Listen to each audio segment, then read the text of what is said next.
तो good morning friends. Destination IAS के YouTube platform पे आपका स्वागत है।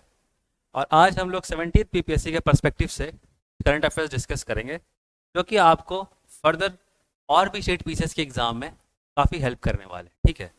और आज का जो हम लोग थीम उठाए हैं वो UNESCO in news.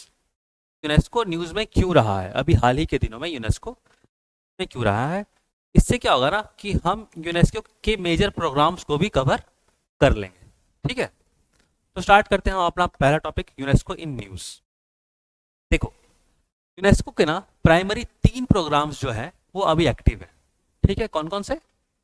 UNESCO creative cities network, ठीक है। दूसरा, यूनेस्को वर्ल्ड हेरिटेज लिस्ट, जिसको हम लोग विश्व धरोहर सूची के नाम से भी जानते हैं, ठीक है। और तीसरा, UNESCO heritage of intangible cultural heritage of humanity by UNESCO, ठीक है। जिसको अगर हिंदी में हम बात करें तो यूनेस्को द्वारा मानवता की आमूर्त सांस्कृतिक विरासत, ठीक है, मानवता की आमूर्त सांस्कृतिक विरासत, ये तीनों यूनेस्को के प्रोग्राम न्यूज में क्यों है और इनका कुछ बेसिक भी हम लोग देख लेंगे, ठीक है। तो मैं चाहता हूं कि पहले आप एक क्वेश्चन ट्राई करो यूनेस्को क्रिएटिव सिटीज नेटवर्क पे, ठीक है। क्वेश्चन क्या बोल रहा है? क्वेश्चन बोल रहा है which of the following places has been recently added in the UNESCO creative cities network, ठीक है। निम्नलिखित में से किस स्थान को हाल ही में यूनेस्को क्रिएटिव सिटीज नेटवर्क में जोड़ा गया है, ठीक है। आपके ऑप्शंस क्या है? आपके ऑप्शंस है कोझिकोड, बी ग्वालियर, सी इंदौर या D both A and B. Try करिए आप एक बार।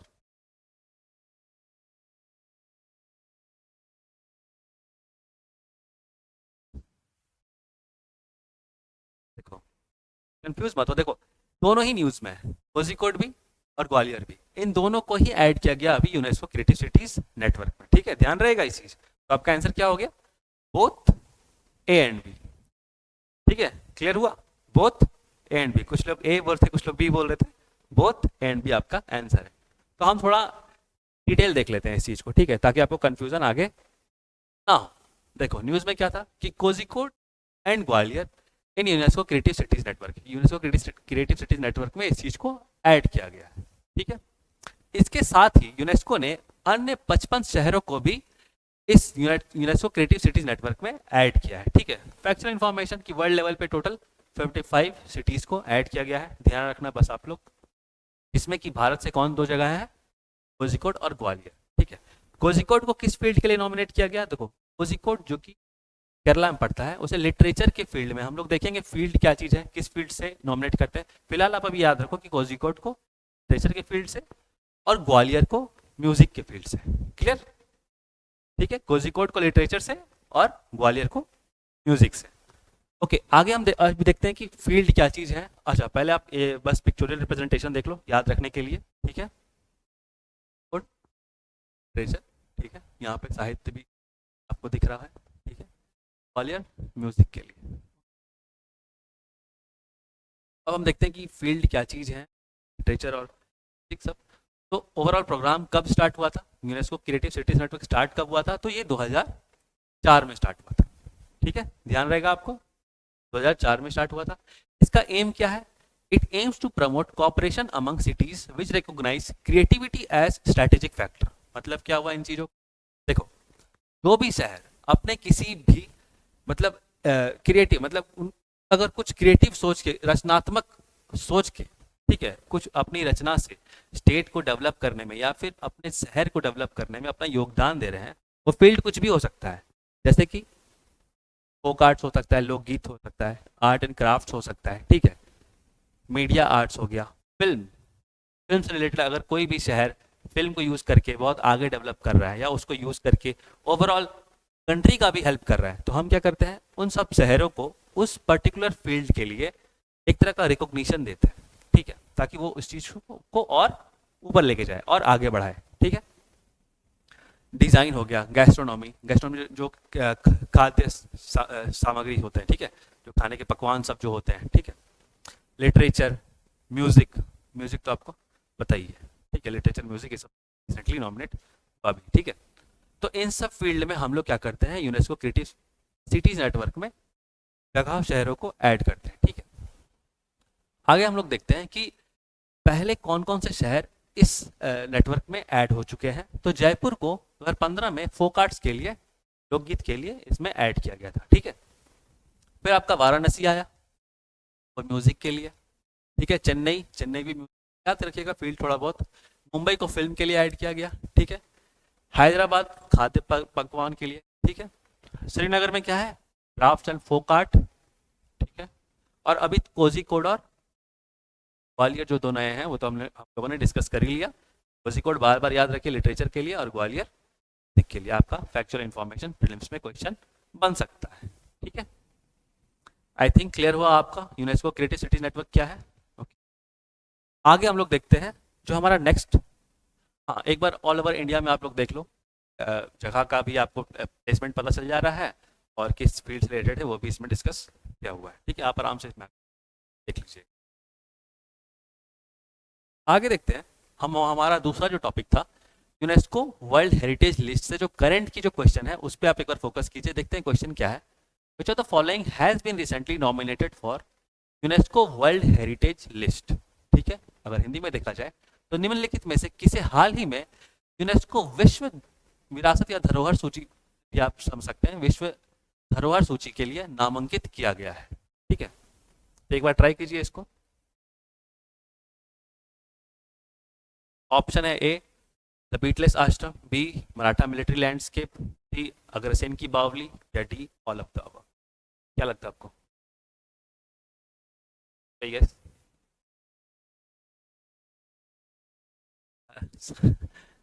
हर जगह ऑल ऑफ द अबव में नहीं। देखो इसका जो आंसर है मराठा मिलिट्री लैंडस्केप है। ठीक है, आप इस चीज को याद रखो।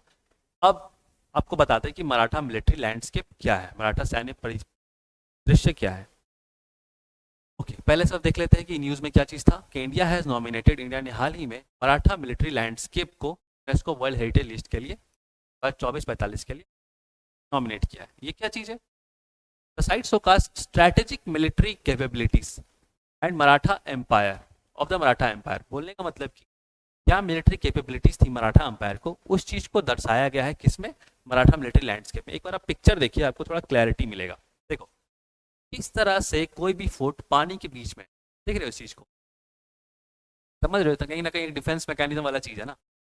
ठीक है, कि हम लोग पहले ही अपना एक वन लाइन ऑफ डिफेंस पानी को बना के रखें ताकि अचानक से कोई भी आक्रमण ना कर पाए। समझ रहे हो, से कोई भी आक्रमण ना कर पाए। ये देखो लगभग पानी के एकदम बीच। ठीक है, तो ये चीज को भारत अपना धरोहर मानता है और इस चीज को यूनेस्को में नॉमिनेट किया गया है ताकि इसको वर्ल्ड हेरिटेज लिस्ट में ऐड किया जा सके। ठीक है, आगे देखते हैं हम लोग। What are UNESCO world heritage site? A World Heritage Site is the place that is listed by UNESCO for its special cultural and physical significance। बोलेगा तो कोई भी ऐसा स्थान जिसका स्पेशल कल्चरल या फिर स्पेशल फिजिकल सिग्निफिकेंस है, बहुत तरह देखने में, ठीक है, या फिर कल्चरली बहुत इंपॉर्टेंट है, जैसे कि ताजमहल, कुतुब मीनार, ठीक है, अजंता केव्स, एलोरा केव्स, सब क्या है, कल्चरली बहुत ज़्यादा इंपॉर्टेंट है। ठीक है, तो हमको इनको कहीं ना कहीं कंजर्वेशन प्रोवाइड करना है। ओके, आगे देखते हैं। List of world heritage sites maintained by, कौन मेंटेन करता है इस लिस्ट को? International world heritage programme. और एडमिनिस्टर कौन करता है? UNESCO world heritage committee. ठीक है, आपको मेंस के लिए हो सकता है कि पॉइंट पुट अप करना पड़े यूनेस्को, आप यहाँ उठा सकते हैं। आगे देखते हैं। हाँ, ये क्या है कि आप आराम से इस चीज़ को देख लीजिएगा 42 वर्ल्ड हेरिटेज साइट्स कौन कौन से हैं। ठीक है, आपको थोड़ा क्लैरिटी मिल जाएगा इस चीज़ का। ठीक है, बाकी मैं थोड़ा सा आपको थोड़ा बेसिक क्लैरिटी देता हूँ। 42 साइट्स में आपका जो 42 साइट्स हैं इसमें आपके जो 34 प्लेसेस जो है वो किस में है? कल्चरल साइट्स में। कल्चरल में अगर उसको डिवाइड कर दें हम, ओवरऑल डिवाइड करें 42 को, 42 का कल्चरल अगर हम ये देखें, कल्चरल में टोटल 34 प्लेसेस हैं। ठीक है, इस चीज़ को याद रखिएगा। तो उसके बाद आ जाता है आपका नेचुरल में। नेचुरल में क्या है कि बहुत सारे नेशनल पार्क्स, ये सब नेचुरल में कितने हैं? 7 है। ठीक है, हम यहाँ पे नेचुरल को डिस्कस कर सकते हैं, बहुत ज़्यादा नहीं है 7, तो यहाँ पे आराम से हम डिस्कस कर सकते हैं। पहला है आपका काजीरंगा नेशनल पार्क, काजीरंगा,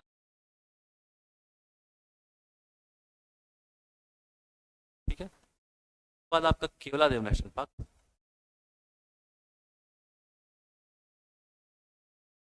क्या है, राजस्थान।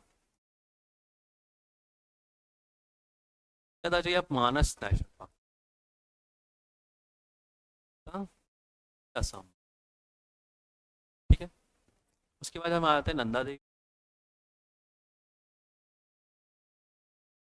नंदा देवी भी नेशनल पार्क कहाँ है आपका, national park, national park, Uttarakhand, ठीक है। उसके बाद हम बात करेंगे सुंदरबंस की। आपको पता है रॉयल बंगाल टाइगर के लिए बहुत ज़्यादा फेमस है सुंदरबन, ठीक है। और मैनग्रोव्स के लिए भी है, इस चीज़ का भी ध्यान रखिएगा। तो सुंदरबन, वेस्ट बंगाल,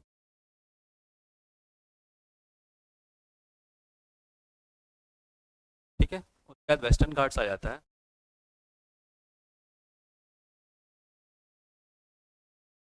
ठीक है। वेस्टर्न घाट्स तो आपको क्लैरिटी है ही।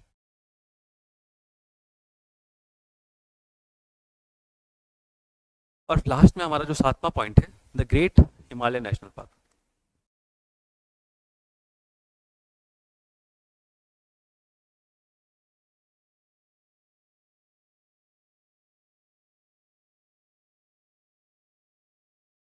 हिमाचल प्रदेश, ठीक है, हिमाचल प्रदेश। तो 34 आपके कल्चरल साइट हो गए, 7 नेचुरल साइट्स हो गए, ठीक है। 41 हो गए टोटल, और एक जो आपका बचता है वो मिक्स्ड कैटेगरी है, ठीक है। आपको यहाँ पे वन, मिक्स्ड का मतलब क्या हुआ, ये दोनों ही चीज़ों को कवर करेगा, नेचुरल प्लस कल्चरल दोनों, ठीक है। तो मिक्स में कौन सा है,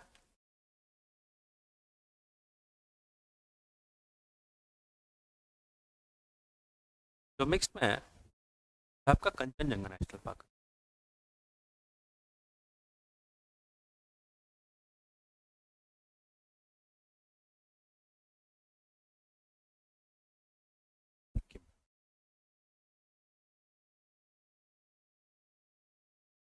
ठीक है। तो यहाँ पे आपके हो गए टोटल 42, ध्यान रखिएगा, 7+, ठीक है। तो इसको एक बार देख लीजिएगा, और बेसिक आपको इसमें एक बार ये थोड़ा जूम करके इस चीज़ को समझिएगा, तो आपके ऑल 42 प्लेसेस आपको दिख जाएंगे, ठीक है, जो कि आपको स्टार्टिंग में काफ़ी ज़्यादा हेल्प करेंगे, ठीक है। आगे देखते हैं हम लोग, यूनेस्को का दूसरा तीसरा प्रोग्राम क्या था, list of intangible cultural heritage, ठीक है, ऑफ ह्यूमैनिटी। पहले मैं चाहूंगा कि इससे आप लोग क्वेश्चन एक बार ट्राई करिए, देखते हैं इस टॉपिक पे क्वेश्चन आपको आता है कि नहीं, करंट वाला question. Which of the following has been recently added in list of intangible cultural heritage of humanity by UNESCO, ठीक है। हाँ, ठीक है, हिंदी में पढ़ देता हूँ, देखो। निम्नलिखित में से किसे हाल ही में यूनेस्को द्वारा मानवता की अमूर्त सांस्कृतिक विरासत की सूची में जोड़ा गया है, क्या, ट्राई करो, और कोई, yes? तो ये तो काफ़ी फेमस है, आई थिंक ये पता होना चाहिए। देखो, गरबा ऑफ गुजरात, आप इसको नोट डाउन कर लो। गुजरात का जो गरबा डांस होता है ना, उसको अभी हम लोग ऐड किए। अच्छा, पहले मेरे को एक क्वेश्चन में ये चीज़ बताओ, आप लोगों को क्या ये क्लैरिटी है कि इनटेंजिबल कल्चरल क्या होता है, इनटेंजिबल वर्ड का मतलब यहाँ क्या चीज़ है, ओवरऑल क्वेश्चन समझ में आया कि भाई इनटेंजिबल क्या चीज़ है, या फिर ये प्रोग्राम क्या चीज़ है यूनेस्को का। देखो, मैं बताता हूँ।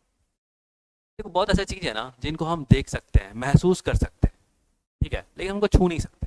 इनटेंजिबल का एक तरह से अर्थ ऐसा होता है जिसको हम छू नहीं पाए, ठीक है। जैसे नृत्य हो गया, ठीक है, कुछ म्यूजिक हो गया, ठीक है। तो इन सब चीज़ों को क्या है कि हम महसूस कर सकते हैं, देख सकते हैं, लेकिन हम उनको छू नहीं सकते, उसी को इंटेंजिबल बोलते हैं। लेकिन ये भी काफ़ी फेमस होते हैं। तो क्या है कि इन चीज़ों को भी कंजर्व करने के लिए या प्रमोट करने के लिए हम लोग क्या करते हैं, यूनेस्को ने जो प्रोग्राम अपना चालू किया इंटेंजिबल कल्चरल हेरिटेज में, इसको ऐड ऑन किया है, ठीक है। थोड़ा सा इसको हम डिटेल देख लेते हैं कि intangible cultural heritage of humanity by UNESCO, जो कि न्यूज़ था कि गरबा ऑफ गुजरात को इसमें ऐड किया गया है, ठीक है, and earned a prestigious place in list of intangible cultural heritage bye UNESCO, ठीक है, इतना हो गया। और इसमें क्या चीज़ होता है, मेन हम लोग काम क्या है कि कुछ नॉलेज, कुछ स्किल्स, ठीक है, कुछ प्रैक्टिसेस, रिप्रेजेंटेशंस को हम लोग क्या करते हैं, इस लिस्ट में ऐड करते हैं, ठीक है, जो कि कल्चरल हेरिटेज एक तरह से, ये हमारे लिए कल्चरल हेरिटेज है, ठीक है। एग्जाम्पल्स आप देखिएगा तो समझ में आ जाएगा आपको। गरबा ऑफ गुजरात, ठीक है, याद रखिएगा फैक्चुअल इन्फॉर्मेशन। आगे देखते हैं, ये देखो ये सब एग्जाम्पल्स है, ठीक है। देखो जैसे कि वैदिक चैंटिंग, वैदिक चैंटिंग, वैदिक मंत्रोच्चार, हाँ मंत्र उच्चारण जो होता है, तो उसको ऐड किया गया था उसमें, ठीक है। हम उसको छू नहीं सकते लेकिन उस आस्था को, उसको महसूस कर सकते हैं, उसके सुकून को, ठीक है, जब हम लोग मंत्रोच्चारण करते हैं, ठीक है। फिर क्या है, रामलीला, आपको पता होगा एक थिएटर पे शो चल, थिएटर पे मतलब रामलीला चलती है जो रामायण से प्रेरित है, ठीक है। राम कथा उसमें बहुत बहुत मतलब आजकल तो मतलब शहर गांव हर जगह इस चीज़ का प्रचलन है, ठीक है, प्रेजेंटेशन का किया जाता है, ठीक है। गाँव में खास करके मेला वेला में ये सब चीज़ तुम देखे होगे, हाँ, सेम चीज़ रामलीला। फिर क्या है, कुटियट्टम, एक संस्कृत थिएटर है, जैसे कि रामलीला भी एक थिएटर है, थिएटर में किया जाता है, उस तरह संस्कृत संस्कृत थिएटर क्या है, कुटियट्टम, जो कि साउथ केरला का है, ठीक है। फिर रमन्ना, वो रमन्ना गढ़वाल हिमालयस मेनली तुम्हारा उत्तराखंड वाले एरिया, हाँ उत्तराखंड वाले में ये चीज़ है। इसमें भी ना हम लोग क्या करते हैं, इसमें भी बेसिकली हम लोग रामायण की कुछ पार्ट्स को डिस्प्ले करते हैं, ठीक है। फिर क्या है, मुडियत्तू, ये रिचुअल थिएटर है, कहाँ का, केरला का, ठीक है। आगे कलबेलिया फोक डांस है, क्योंकि राजस्थान का है कालबेलिया फोक डांस, इसमें महिलाएं महिलाएं जो होती हैं वो सर्प की वेशभूषा लेकर के डांस करती है, नृत्य करती है, ठीक है। छौ डांस, जो कि झारखंड और छत्तीसगढ़ का प्रमुख डांस है, ध्यान रखना। आगे देख लेते हैं बुद्धिस्ट का मंत्रोच्चारण, बुद्धिस्ट चैंटिंग ऑफ लद्दाख, इसको भी डाला गया है, ठीक है। फिर संकीर्तन, ये फैक्चुअल इंफॉर्मेशन अपने बन सकता है, संकीर्तन कहाँ का है, मणिपुर, ठीक है। फिर traditional brass and copper craft of utensil, तुम देखोगे पहले शादी वादी में तुम देखोगे बर्तन जो होते हैं थाली वाली कांसे के, वो सब थाली होता है, बहुत ट्रेडिशनल लुक, हाँ बहुत बहुत ट्रेडिशनल लुक लगता है, मतलब काफ़ी अच्छा लगता है उन चीज़ को मैन्युफैक्चर करना भी। अभी तो बहुत ट्रेडिशन बहुत कम हो गया उन चीज़ों, ठीक है, नहीं तो पहले बहुत ज़्यादा इंपॉर्टेंस था, और शादी ब्याह में तो खास करके इस चीज़ों को दिखाया। हाँ हाँ, अभी भी शादी ब्याह में उस चीज़ को देखा जा रहा है, ठीक है। तो उसको बनाने का तरीका, उसको भी इंटेंजिबल लिस्ट में डाला गया है, ठीक है। योगा वर्ष 16 में डाला गया। फिर नवरूज, नवरूज जो पारसी कम्युनिटी का एक फेस्टिवल है। कुंभ मेला पौराणिक कथाओं से चला आ रहा है, ठीक है, हिंदू माइथोलॉजिकल और हिंदूज के लिए बहुत इंपॉर्टेंट है। दुर्गा पूजा ऑफ कोलकाता, ठीक है, इसको भी 2021 में बहुत मतलब रिसेंटली डाला गया है। अभी एकदम रिसेंट में जो हुआ वो है गरबा डांस ऑफ गुजरात, जो कि नवरात्रि के मंत्र प्रैक्टिस किया जाता है। तो इन सब चीज़ों को आप ध्यान रखिएगा, याद रखिएगा, ताकि आपको करंट के साथ साथ स्टैटिक में भी चीज़ें हेल्प करें, प्री प्लस मेंस में चीज़ें आप हेल्प करें, ओके। आगे देखते हैं। अब आपके लिए इस टॉपिक के अलावा आपके लिए एक बोनस क्वेश्चन यहाँ पे, आप प्लीज इसका आंसर कमेंट करें, बताइए। विच स्टेट रिसेंटली सेलिब्रेटेड पक्के पगा हॉर्नबिल फेस्टिवल, इस राज्य ने हाल ही में पक्के पगा हॉर्नबिल महोत्सव मनाया है।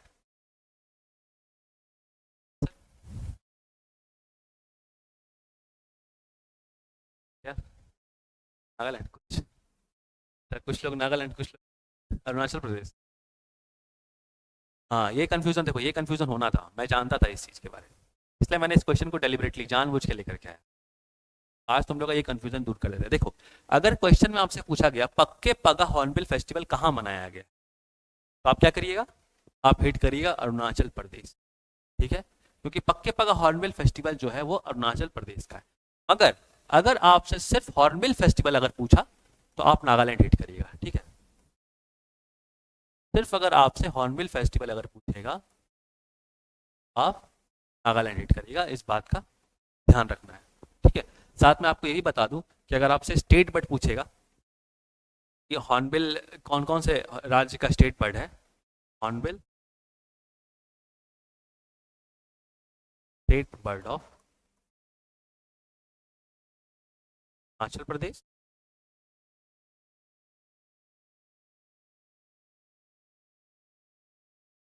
और इसके साथ केरला का भी, ठीक है, इस चीज़ का ध्यान रखना। और अगर आपसे पूछ जाए कि नागालैंड का स्टेट बर्ड क्या है, तो यहाँ पे देख लो, नागालैंड का जो स्टेट बर्ड है ब्लैक ट्रैगोपैन। ठीक है, ये उतना फेमस नहीं है, लेकिन आप कंफ्यूज ना हो इसलिए आपके लिए ये चीज़ मैंने यहाँ पे लिख दिया। स्टेट अगर पूछा कि अरुणाचल प्रदेश का क्या है तो आप हॉर्नबिल मारिएगा। ठीक है, लेकिन नागालैंड का स्टेट बर्ड अगर पूछ दिया तो ब्लाइट स्ट्रेगोपैन मारिएगा। ठीक है, और अरुणाचल के साथ साथ हॉर्नबिल केरला का भी स्टेट बर्ड है। तो आई थिंक ये जो भी कंफ्यूजन था इस क्वेश्चन को लेकर के, इस टॉपिक को लेकर के, अब आपको ये कंफ्यूजन नहीं रहेगा। ठीक है, आप चाहें तो एक बार देख लें। 9th पक्के पगा हॉर्नबिल फेस्टिवल जो है अरुणाचल प्रदेश ने मनाया, अब रिसेंटली जनवरी के मंथ सेलिब्रेट हुआ था। ठीक है, declared as state festival, it centres around wildlife conserve, mainly ना कि पर्यावरण को संरक्षण देने के लिए, पक्के टाइगर रिजर्व को संरक्षण देने के लिए सब फेस्टिवल का ओवरऑल वाइल्ड लाइफ कंजर्वेशन से डायरेक्ट रिलेशन होता है, जिसके लिए हम इसको मनाते हैं। ठीक है, आई थिंक ये पॉइंट क्लियर हो गया आपका। आपके लिए बस एक पिक्टोरियल रिप्रेजेंटेशन फॉर्म में, ताकि आप इस चीज़ों को समझ पाएँ कि हाँ भाई पिक्चर रिप्रेजेंटेशन में क्या है। ठीक है, तो आप देख लीजिए कि पक्के पका हॉर्नबिल फेस्टिवल। अच्छा, ठीक है, बट आपके लिए सामने यहाँ। ठीक है, तो आई थिंक आज के क्लास में इतना ही। अगर आपको ये सब इन्फॉर्मेशन अच्छा लगा और आप चाहते हैं कि इस तरह के चीज़ें आपके पास आते रहें, तो प्लीज़ हमारे डेस्टिनेशन आईएएस के यूट्यूब प्लेटफॉर्म से जुड़िए, लाइक सब्सक्राइब कीजिए और हमारे इंस्टीट्यूशन के साथ भी जुड़िए और अपने 17th बीपीएससी की तैयारी को और सफलतापूर्वक उसमें आगे बढ़िए। ठीक है, और उसको मजबूत बनाइए। ठीक है, और कहीं ना कहीं सक्सेस आपके पास जरूर आएगा। ठीक है, थैंक यू सो मच।